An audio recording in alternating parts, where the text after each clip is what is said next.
And 30 centimetre in length. एक floor है, फर्श है किसी बिल्डिंग की, उसके ऊपर 3000 टाइल्स लगी हुई हैं और जो टाइल्स हैं वो रोम्बस शेप की हैं और उनका जो डायगोनल्स हैं वो दिए हुए हैं 45 और 30 centimetre. Find the total cost of polishing the floor. तो उस फर्श के ऊपर जो पॉलिश करनी है उसका कॉस्ट आपको बताना है। If the cost per meter square is ₹4, अगर 1 मीटर स्क्वायर के ऊपर पॉलिश करने का जो खर्चा वो ₹4 है। चलिए शुरू करते हैं क्वेश्चन को। आपको दिया हुआ है कि रोम्बस शेप की टाइल्स हैं और वो 3000 है किसी एरिया में। फॉर एग्जांपल यहां पे ये कोई फ्लोर है, इस फ्लोर के अंदर रोम्बस शेप की 3000 टाइल्स हैं और इस फ्लोर के ऊपर करनी है आपको पॉलिश। तो पॉलिश का खर्चा बताना है। खर्चा तो तभी पता चलेगा ना तब हमें फ्लोर का एरिया पता चल जाए। अब फ्लोर का एरिया पता करने के लिए सिंपली क्या करेंगे कि एरिया ऑफ रोम्बस निकाल के ये जो हमारा एक टाइल है इसको 3000 से मल्टीप्लाई कर देंगे तो हमें एरिया ऑफ फ्लोर पता चल जाएगा। तो पहले एरिया ऑफ फ्लोर निकाल लेते हैं।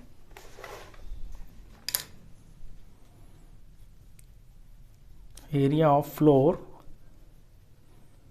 Is equal to area of one tile into 3000, क्योंकि 3000 टाइल्स लगी हुई हैं फ्लोर के ऊपर। अब जो टाइल है ये है रोम्बस शेप की और रोम्बस के एरिया निकालने के लिए आपके पास दो फॉर्मूले होते हैं। एक तो होता है बेस इंटू हाइट और दूसरा होता है हाफ d1 इंटू d2। अब यहां पे तो डायगोनल्स दे रखे हैं तो आप डायगोनल वाला फॉर्मूला लगाएंगे। तो half into d1 into d2 into में 3000। मैंने पहले फॉर्मूला लिख लिया है और वैल्यू भरते हैं।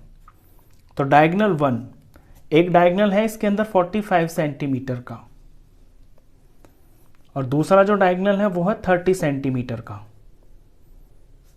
इनटू में 3000। अभी यहां पे क्या करना है कि ये जो डायगोनल्स हैं ये आपके सेंटीमीटर में दिए हुए हैं, लेकिन जो रेट ऑफ पॉलिश है ना वो दिया हुआ है ₹4 पर मीटर स्क्वायर। अब क्योंकि पॉलिश का जो खर्चा है वो तो मीटर में दे रखा है तो आपको जो एरिया है वो भी मीटर में ही निकालना पड़ेगा। तो हम सेंटीमीटर के मीटर बना लेंगे।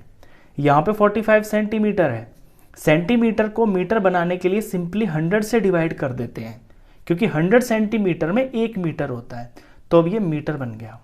तो अब यहाँ पे 45/100 लिख लूँगा। इसी तरह से जो दूसरा डायगोनल है वो 30 सेंटीमीटर है तो यहाँ भी इसको मीटर बनाने के लिए 30/100 कर देंगे तो ये मीटर ही बन जाएगा। तो ये मैंने 30/100 कर लिया। अब जो मेरा आंसर आएगा ना वो डायरेक्ट मीटर में ही आएगा। तो सॉल्व करने के बाद मैंने देखा यहाँ पे नीचे 1 2 3 4 ये 4 जीरोज हैं और ऊपर भी 1 2 3 4। तो एक जीरो से हमेशा एक जीरो कट जाती है, एक ऊपर हो एक नीचे हो, एक ऊपर एक नीचे, इस तरह से ये चारों जीरोस कट गई।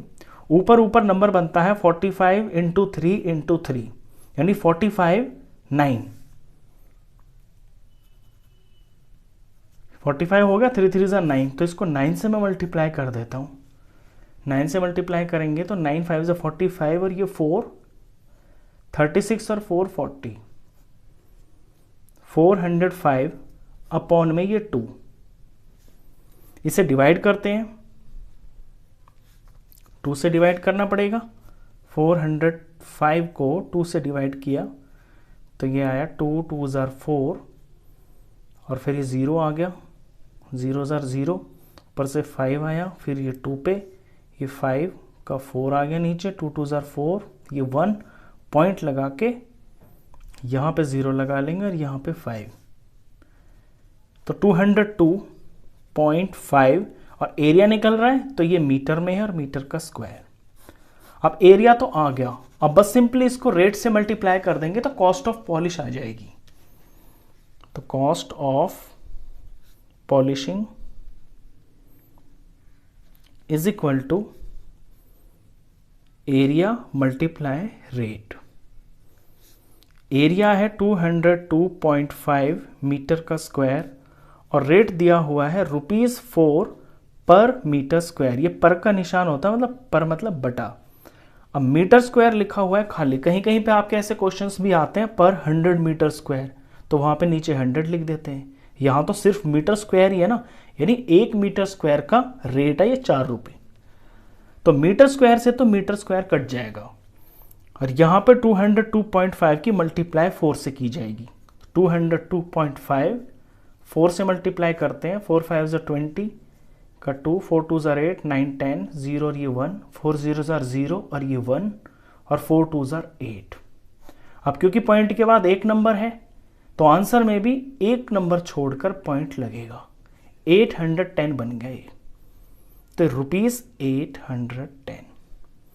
तो इस फर्श पे जो पॉलिश करने का खर्चा आएगा वो आएगा ₹810। तो क्वेश्चन खत्म। इस क्वेश्चन में बस आपको एक ही चीज पे ध्यान देना है कि जो आपकी टाइल की मेजरमेंट्स है ना, वो तो सेंटीमीटर में दी हुई है, लेकिन जो रेट दे रखा है वो मीटर में है। तो आप शुरू में ही अपने सेंटीमीटर्स को मीटर बना लेना ताकि आपका आंसर मीटर में आए और डायरेक्ट फिर यहां पे ये मीटर ही लग जाए।